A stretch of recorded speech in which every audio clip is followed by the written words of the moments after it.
Writing a screenplay and developing a story can be a long and arduous process. There can be many pitfalls and moments of writer's block and self-doubt to get through. In conversation, many writers talk about how they can hit a wall in the middle of development. After hitting my own wall in the writing of one of my own screenplays, I decided I wanted to do some research and explore writer's block from a creative point of view and not as part of something in writing to be afraid of. I decided to look at a writer I greatly admire, English screenwriter Dennis Potter, in order to research this. Potter explained when asked if he ever suffered from writer's block. Once or twice maybe, and then I melodramatized it into something else. In other words, even though it was so-called writer's block, I knew it really wasn't. It was a means to draw something else out of myself. In this instance, I can take Potter's words and deduce that he has taken something which is usually classed as a hindrance and turned it around into a positive. He used his writer's block as a tool to help further his creative thinking.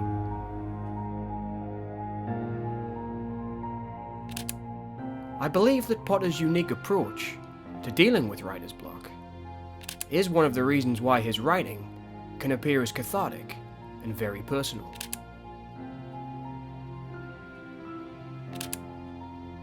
He seems to have a flair for turning his personal stories into a kind of darkened amalgamation of the personal and the fantastic.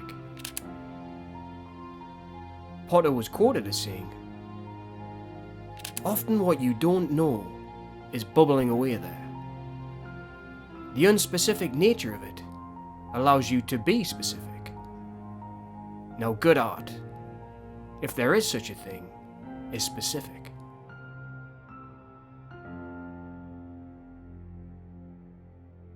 Being aware of his uncertainty and being open to what he does and doesn't know, I think helps Potter in creating the cathartic, mysterious, and uneasy feeling in his work.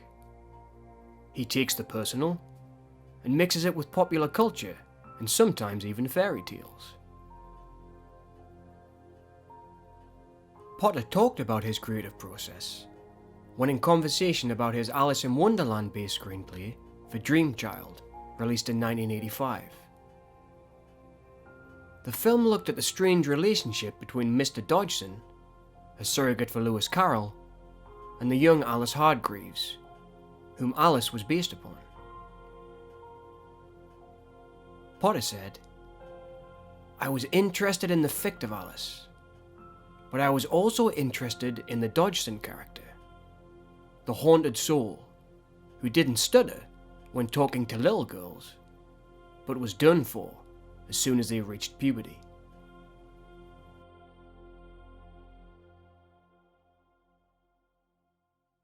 I think in trying to understand Potter's creative techniques, reading into these words, I can see that as a writer, he used his personal inquisitiveness and unique imagination to help to answer his questions about why humans behave in a certain way. In the case of Dreamchild, he used the existing text of Alice in Wonderland to form a structure for the work, but worked into that text his personal search for answers. He drew upon his own personal interest in the strange relationship between an older man and a young girl, and questioned how he himself felt about it. He then used the creation of the Alice in Wonderland character as an accessible, well-known story and structure to create his own personal reflection on not just the fairy tale of Alice in Wonderland, but how we work as human beings and the thoughts and feelings we can hide away in the depths of our psyche. To help build his stories and shape his narratives, Potter also commented on the use of metaphor in his writing. For example, when diagnosed with cancer, Potter decided to spend his last few months alive writing two very personal pieces for the BBC and Channel 4. The first was Karaoke, released in 1996, which was literally the self-reflective story of a dying man. Potter comments on the use of karaoke as a metaphor in the screenplay. Obviously, karaoke is a metaphor. There's the music, and you have your little line. You can sing along, and everything is written down for you. And that's the way life appears to a lot of people, and feels to a lot of people. I reflect upon this as Potter using the metaphor of karaoke as an impression of life.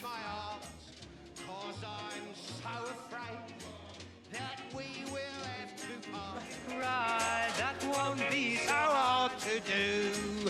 If you should say goodbye, I'll still go. I'm loving you. On what? Sorry? Oh, nothing. This is all a bit undignified, isn't it? The metaphor, therefore, becomes a very important device that Potter uses in order to examine his own life. Well, Mr. Field, I'm just going to insert this soft tube into your rectum. John Cook from the BFI commented on the importance of religious metaphors in Potter's writing.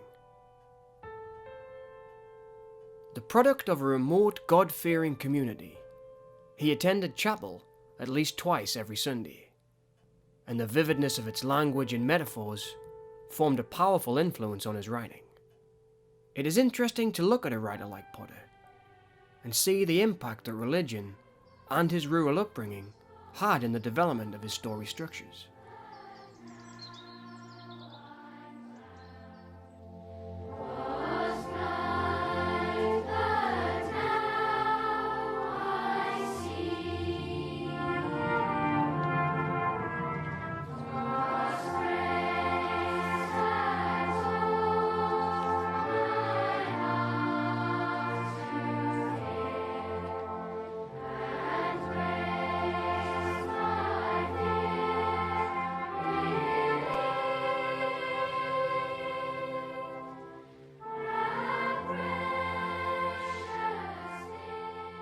It seems quite clear that Potter used personal religious themes in his work in his quest for existential answers. I feel that asking these questions and exploring his soul are starting points that Potter uses in order to build his ideas into fully formed screenplays. It seems that the seed of an idea always comes from deep within himself, and he gives his stories a part of his past. It also seems clear to me now that the metaphor is a major part in the search for cathartic answers in Potter's writing. It seems the metaphor is the entry point for the writer into his own work and drives the screenplay forward from beginning to end. An anchor for Potter to come back to in order to form a complete, comprehensive, and fully fledged work of humanistic character study and personal reflection.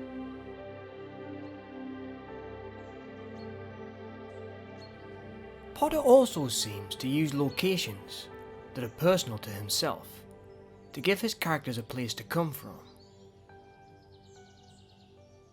Potter grew up in the Forest of Dean in Beverly Hill, Gloucestershire.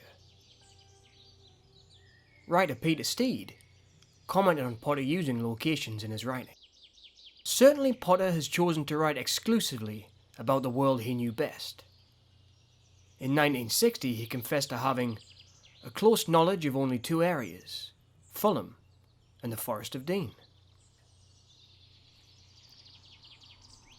In Potter's later years, in an interview with The Times, there was some light shed on perhaps why the Forest of Dean, other than being his childhood playground, played a huge part in his writing.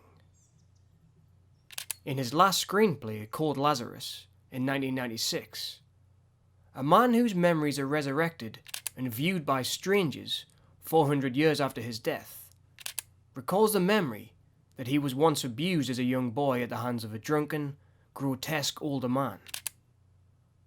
Up until this interview with the Times, Potter had never answered questions about why the theme of abuse was often the subject of his writing. There's no call to be scared, Sonny Jim. You're a lad after my own heart. But dogs is dogs is dogs. If I told you half the bleeding trouble they caused me, well, you'd soon see. Ah! Stand still! Leave her alone, will ya? Let me be!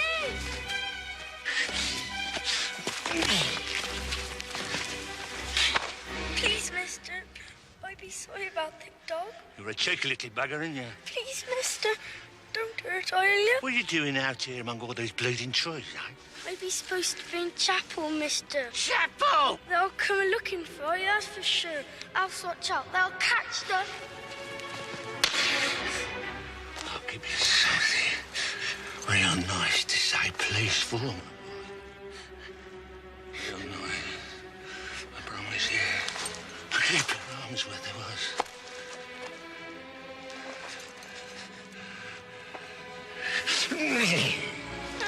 Please, mister. No, mister, no. When asked if he himself was abused, he answered, "It was the drink, you know, and it didn't happen all that often." I think Potter finally decided to answer this question at the end of his life, as this had been a huge part of the personal catharsis he had been searching for throughout his whole writing career. He had been using his work to examine why this happens, and dealing with his own fears externally through his writing. At the end of his life, Potter had finally reached that point of self-catharsis through his writing, and was brave enough to finally answer his questions on the darkness inside of him. Steed also said this of Potter: "The emphasis on sexual abuse, guilt, and anxiety in his work is rooted in his own experience and must be taken as a serious commentary on issues and phenomena that for decades society as a whole chose to ignore." From my examination of these facts, I believe that Potter is the antithesis of a writer who uses his own personal questions and experience to reach cathartic realization through his writing, and uses his own personal experiences as a guide to help structure his work. He has examined society by using himself as a template, and in the process, created incredible character studies. These studies transcend the borders of the art of screenwriting and create new theories about the self, and evoke conversation, and promote self-examination inside of us all.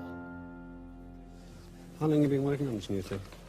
Since I knew February the 14th, since I knew, what was happening. But I just got to hope I've got enough days to finish it. I know I'm working to a very hard schedule. I'm driving myself, even when I walk up and down with the pain. Sometimes you just have to keep moving. I still have the pen in my hand to make sure I can put a sentence down when it, so it's like that. It keeps me going. I really, there would be no point in remaining, if I didn't. My original question of how does one overcome so-called writer's block has led me to a much greater place of discovery than I could ever have imagined. And the answer is that writer's block isn't a problem.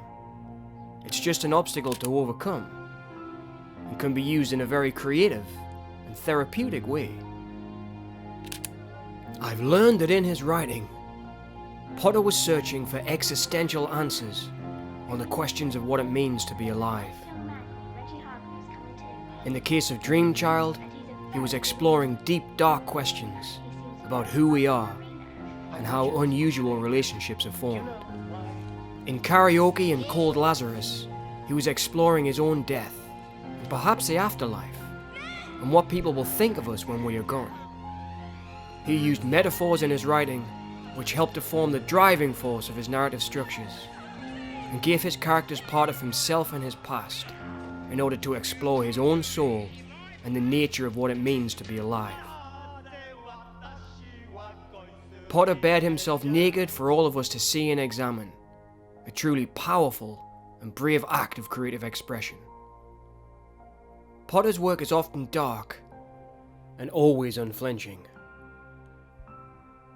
And I think perhaps this is one of the reasons why his work will always resonate with me and set a strong example of what it means to be a great writer. Using the self, existential questions, and a need for self-discovery, Potter has given us cathartic works which ask all of us to explore the darkest depths of human existence, starting with the thing we know and understand the best, ourselves.